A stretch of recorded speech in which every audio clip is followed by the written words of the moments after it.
Edanyamiase another so emra so say anuanum adofo obibia utie yede asempa no ede ebrao asempa eye nokware eweye mre ne yese obibia say ubehwehwe asempa eye nokware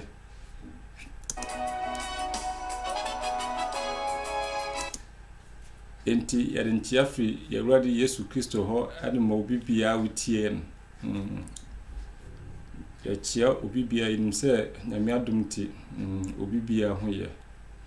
ena nwumire so yesere se obenya mre kakrama yawrade Yesu Kristo na ono wadi nkomo afa ne nsem ho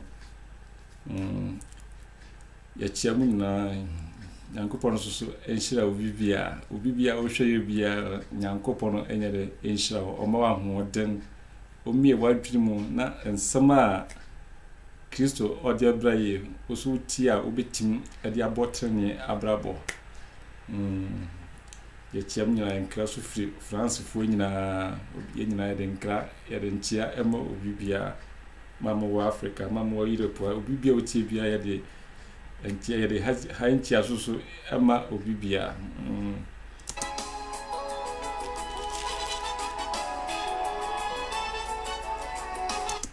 yes so we Yesu Kristo dim se ena nwumire so ma yemre kakra na fe ye nikomo emfa nyame asem ho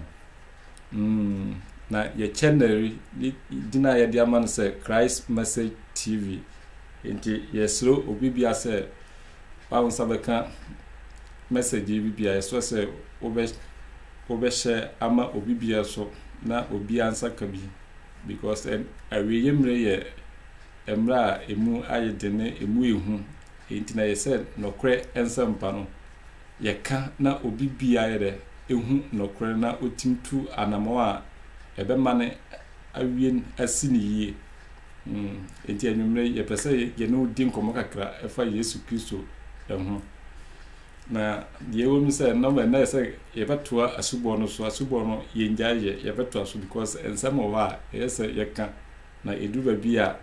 na yede nkyerɛkyerɛ kakra bi afam na fe ewia ne yato aso saa design bensa ne kan ne yebe ne sɛ abre bia no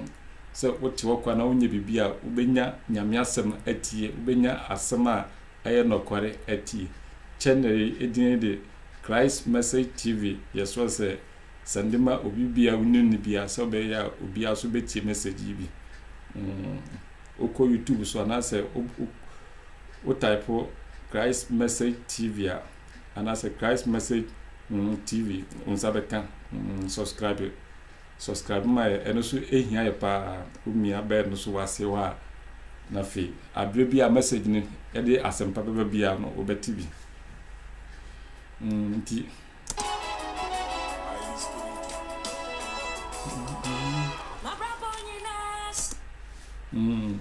nti yeni komo kakra elfa Prophet Isaiah because my message me can say why ne Isaiah yebedi nkomo ntinu enda me pese yedi nkomo kakrafa Isaiah ho na fe ewia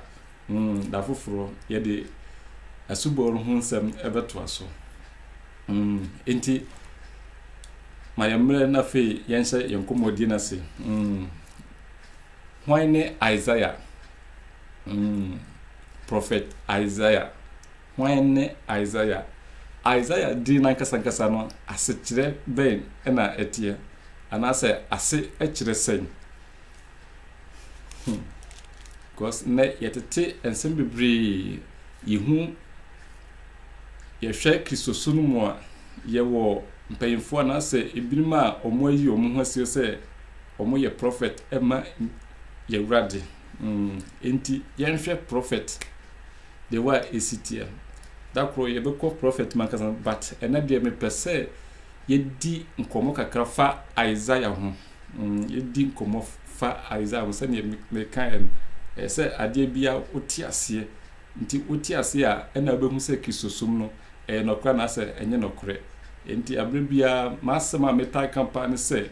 obia hwehwe nokware ekwan no obia hwehwe nokware yade a abre bia no ese ye de ye ma uhu se wo hwehwe nokware a ema wudi nkunim ema uye free enti ye ka se Isaiah why ne Isaiah na ne din no ase ekirese because ye hwe BC mu a ehom na Isaiah de epie emra Israelfo beko enkwasu mu Isaiah ehye nkom etu Israelfo no fo enti Isaiah epie ho na o papa o wabusua eduba bia sa nsem ye nyina no ye behwe na busuam e papa kwaya fa so yetete no kisosum ye wonsem bebre ewum ye wonsem bebre no an se nya mre ma Yewrade Yesu Kristo na onim enim kombo onim enim kombo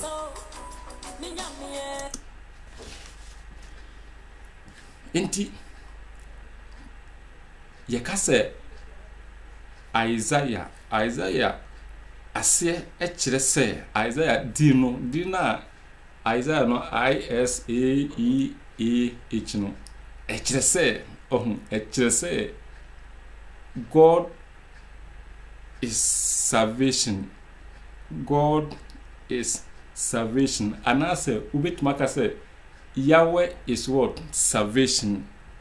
Ewrade ne yenkwaje. Enti, sanye message no mekaye no, prophet biya wo asikire. Enti, number no, in the good, nka prophet biya nyame ebe fro biya no, oma wudina eye onu nyankopon ne din oma wudina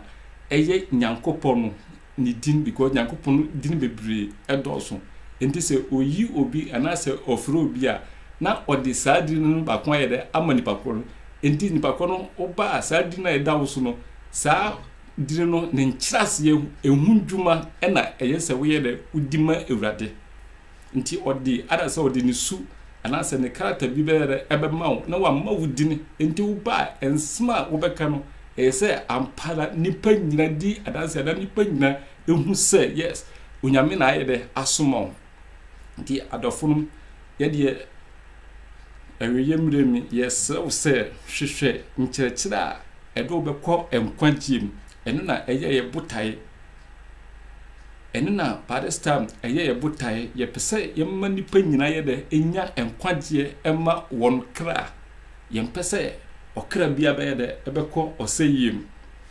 nti yenya ntowase ema nyame asem no ne ya hwem na fe ye de mu nokware na ayede abrawo so be ya okra ani beje nti ma yesro se message wu se kan bia mentena so ma unua bi enye de nensa enka na onya nokore enkyerechire onya nokore enkyerechire nti Isaiah ne din no ye wo Isaiah na se yenya wo nokora no na nyankopon nim dwuma a odi Isaiah bedi nti edina ye de ma Isaiah odi ba wiase no Isaiah ne din no aseche se Ewrade nko ne nkwagye God is our salvation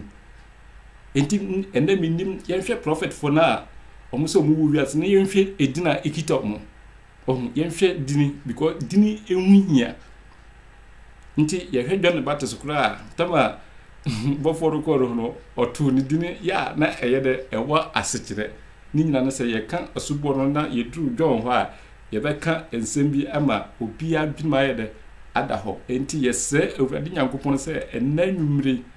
omi ya dwin na yente ne nsem ase omi ya dwin na yente ne nsem aha ode adumiye yente ase na yehu se yes onu nyankopon no oye nokwarfo enti anyo bibia na eyese udi na chi eyese yehwe yana muntu ewo Kristo suma na se eweye mrei enuanom ade a mesre obia ne se hwe wona muntu hwe nkyerechira utie hwe nkyerechira utie na amfo anko oseyem hwehwe nokore nkyerechire na yede diso enti se yehwe Isaiah ni dina ekura Isaiah na se dina eda no so no ase ekire se Ewrade ne nkwagye Ewurade nkoto ye ni obi bia obaji obi nkwa ana ye ka se Ewurade so ene nkwagye a that means say God and I say Yahweh is our salvation and God saves. So na ye kan save so a and salvation so na yabo Kristo din riadom yenti ensemi ye pa. Anytime you will see salvation and I say abre bia behu enkwagye wo bia that means say eye Ewurade Yesu Kristo enti metete ensem bi ya na amanfo mfa say na obi ne asofofo na eye debate efa Bible num nkwanhye bebre wo ma na efa Yesu Kristo ho but omo kire say anya Yesu Kristo a nti say wanti edin Isaiah nase a unti nsema Isaiah de okaye nase ana say unhu Isaiah unhu nisu ana say unhu ni yie because Isaiah nankasa na dina da no so no eyi bibi na Yakobon yede etoto no so for say Yahweh is our salvation. Yahweh is Ewurade ene yenkwagye enti ye kan agya no ne oba no omo nsem na ye kan enti say verse bi wo ha Yakobon ka kire Isaiah say obewo na ebi kire say saa akwana ye woro no Isaiah ho asem na omo kan ma akinje bi ba Bible num na make say yes so say onua obi a wagye nyamia de na say wagye Kristo adi na wagye Ewurade asem adi ya wo pese uni Kristo eto na mo no yes so say yes so say unya message bia sendima obi bia unim no na ono so entie bi na ye kire ensem a emudo because unyame asem say ye ti ase say ye ti ase na aboyen na ma obi amfa ensem kitwa bi anya de anadaye because asem ne ye nokure ukwati asem na nyame asem na anuanum anase onua metima to say unim kwa nti Isaiah system kombebre eho ayinma nefa Nyankopon anase agya no one oba no but ni enam say entiasie ni ho ma obinim ti omo say anye Kristo a obi say sansa bi nyam say ya nkire mu a wonti ase enti hwedi no Ewurade ne ye nkwagye. God is what? Our salvation. Yahweh is our salvation. Enitima abre yes sro ye tu fo ye power cho say hwehwe Ewurade na gyenkwagye because ono nko ane ye nyame a ogye nkwa ye ni nyame bia wo ho a obegye nkwa.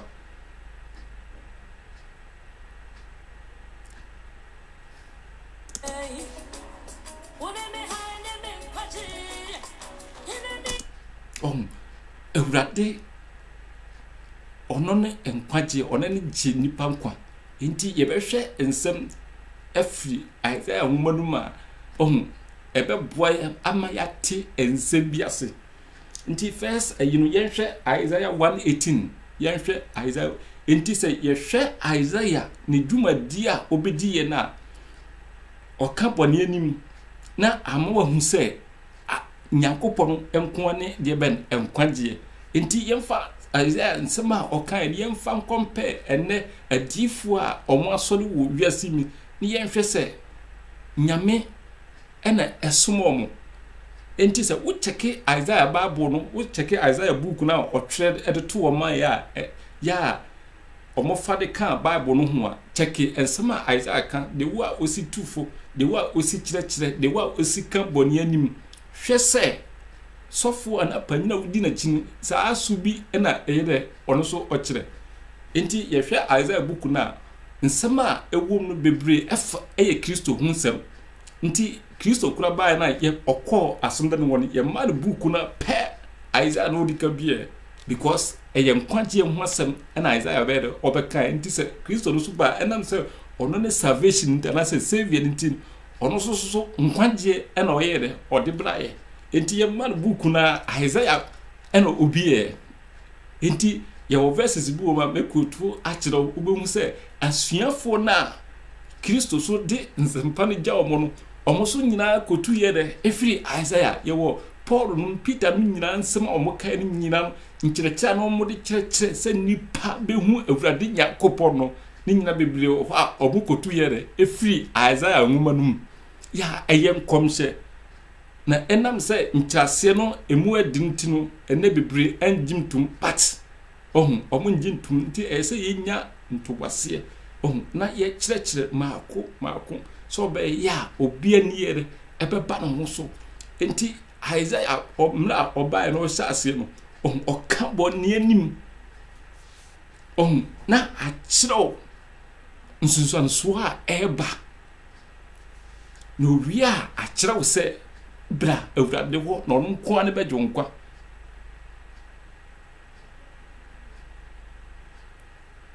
nti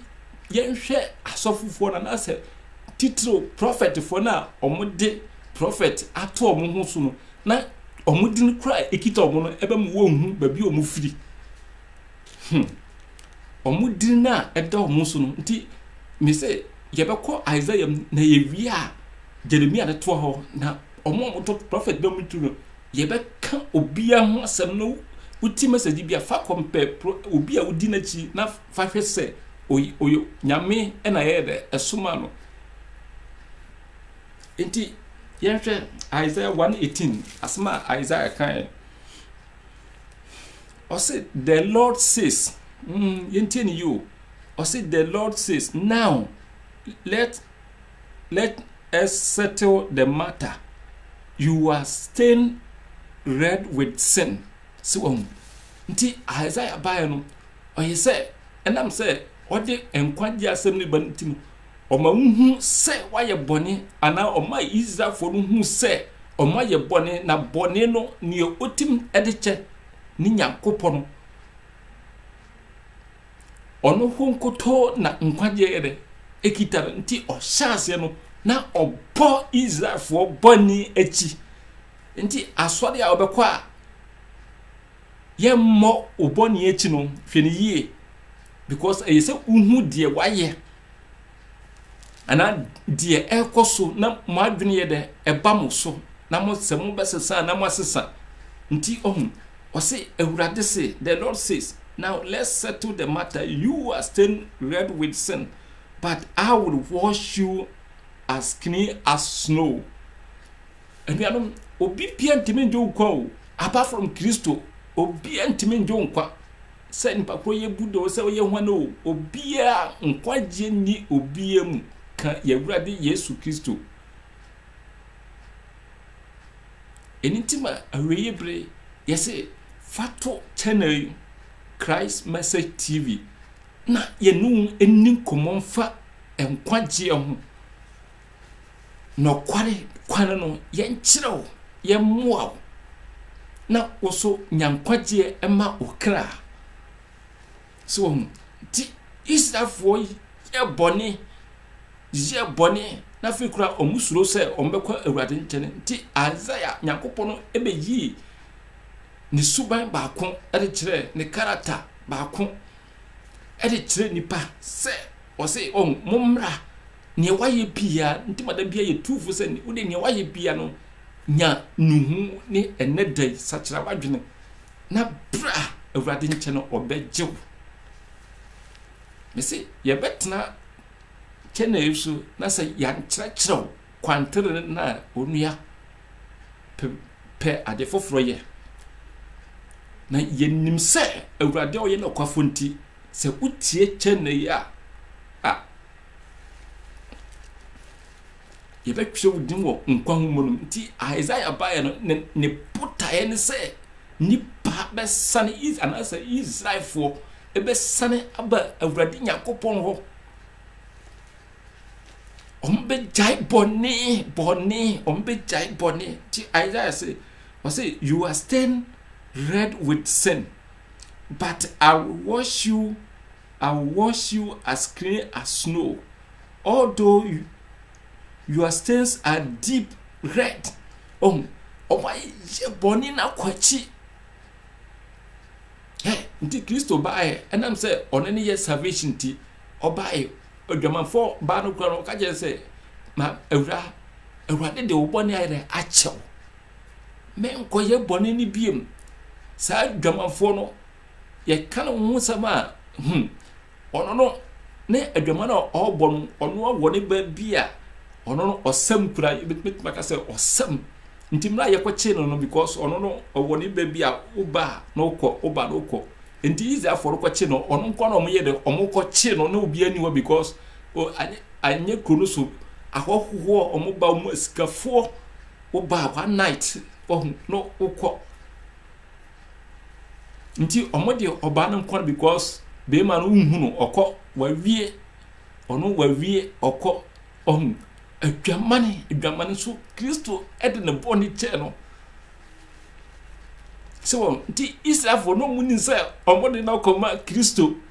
no munim se omode na koma Kristo ma Kristo bunaten but se munim se ye de obi koma Kristo a ode obodo be cho entima awie premi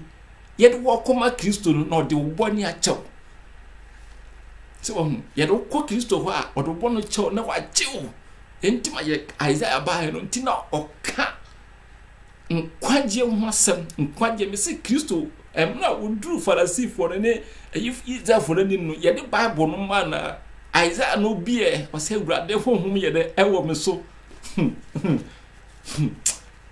enuanom yesra mo se mumwaye na ye channel entimi nko akiri because urade nam channel so bebua unua bia waye mre wonyame sumu anase waye mre wo Kristo nsem bi aye na dwen aye ntanta ohu se okono oba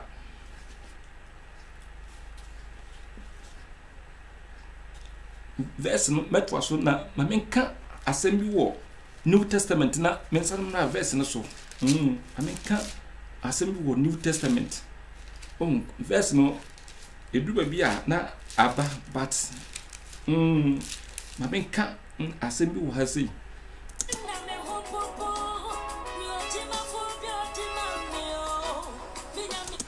mesramo Christopher mesramo nkankana mo amudi anim se akyerɛkyerɛfo anase evangelists ne apostles ne prophet for ye kan mesramo verse yese mumienhwe ne yie pa mumienhwe ne yie because eti ebinim sintidua se ye kan verse no noduma bi no se yankyerem ewo nokore mu a anase yamma nipa hu difference hu ma ebeto nipa bebre sintidua ere na se ekoso John 1 verse 11 John etwere asem bi hye ho na asem no se wo kan wankyerem yi a ebetu obi sintidua yenhwe ne John kan ewia ebekọ Isaiah no so yenhwe ne John kan John 1 verse 11 or say he came to his own country but his own people did not receive him asama John kan oba onu ani diem but ni onu ani diem no omo anje no sa sanye sei no a Christopher ye ka maneti nipa bebre eto nipa bebre sintidua na say ye preachi asofofo ne mpanyimfo na omudi animai ye pese ye twe nipa ko Kristo ho no omo kan verse ye ma verse ye tu nipa bebre sintidua oba ne diem na ne die no omo anje no sa na etie hifo na omo anje Kristo na sa omo anje Kristo oye den na Kristo sum tim Israel ma John Peter no epichi ye ma nipa esachira omo adwene te omo anje na esi sen na ne Kristo sum fa if Israel ho bebre ne ye wo Israel for omo mpanyfo a omo ye mpanyfo no kwana eso Kristo hu dai ne omo gitum ne nyina omo gitum se Kristo ne one na agenkwa no o se oba ne diem na ne diem omo anya da omo anje no sa ye kyire manipa nti obi o ha na se oba ne ono ne diem na ne die kwa no omo anje na me na memba kinini so de wa ye sika no ebu amanfo abam nti ye besrem se verse ne ye kana ye nkyirem the whole Israel ena omwanje no anase mpanyefo na omudi Israelfo ni no ena omwanje antum esi se ena Nicodemus eko Kristo Nicodemus no onye Israel ni Nicodemus no ye Israel ni no ye mpanyefo ni bi wanko Kristo ho wanko Kristo nti se omwanje na ntuma osisen ena omu nyina ko ekope nkwaje I say he came to his own country but his own people did not receive him. Amehwene King James ne kai. Amehwene King James ne so okay. Verse 11 no I say he came unto his own and his own received him not. And he say ye analysis status na he train or say ye statement no. Hifo ena anje Kristo antum. Hifo the whole Israel. So enti ye preachia ye ka service ye ema ebu nipa bebra because na say ade ye odi ano say umpa hwana na already opefun opade fun but ade so entisa mpanyifo na omudie ni mu nko yese nka omo sanituma Israelfo ne ye no omo na omo anje ni na nye Israelfo nyina even kra mpanyifo na omo hyehye ase no bebrejidie Nicodemus ekan ubi nti ema e proof say mpanyifo kakra bi na omo mpe nokore emfa so nti ye sofo nti me se a Christopher ne say sa verse ye ye kan nhunahuna bi emu obi abam me say what ye check en day omo rabbis no bebre eti Kristo hu adanse ye sane yesu ye di hu adanse ye nti omo agira ni anka ne rabbis nko omo bedi no adanse ye nka Nicodemus eko nka Peter no eko preachi ye mani pasa kira nka ne Kristo sum ewo ho nti mesra mu say enne say ye ka nsem bia yan check ni ye yenhwe ni ye ne yamfa amu obi abantiti se obi na wo ji Kristo sumadi na omukura Israel kura omo dia no omo anje ni wana ka tro se omo anje ni omo gidie hwe Kristo kwa na dom nipa dom na omo di Kristo chi nipa dom takro me say mystery ni ye be vuram ma wahu omo bo Kristo asu Roman for na omo de koma Roman for asoja for mpayifo na no mu de later on John no pen so omo nyina besa kire ye wo prove wo hwai ye be kire mu hwe omo nyina besa kire omo later na Kristo wie na osode ye no oji ni hwadi e kire omo nyina hwe Apollo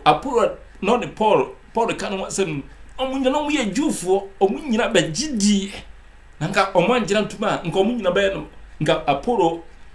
ebe preachiye hwe unim Apollo no Greek kra akwatena Greece akwatena ye no ne aboso no ne ye incantation ere ma Greek for era Yesu Kristo ko yinu nwadi oni ntima Apollo obe preachiya ntin uhwe Hebrews kra ahwia tanye Paul no tire na Apollo no tire anase omumienu na omoye de omo tire Hebrews hwe nti mesra mo se verse yese no muka monchire manipa hu why miss se na mesra mo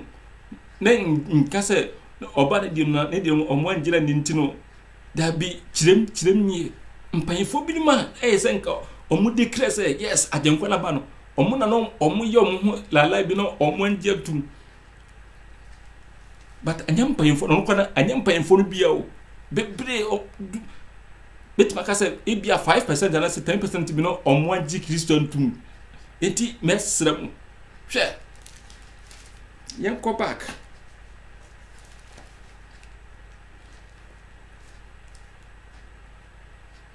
me say subscribe wo channel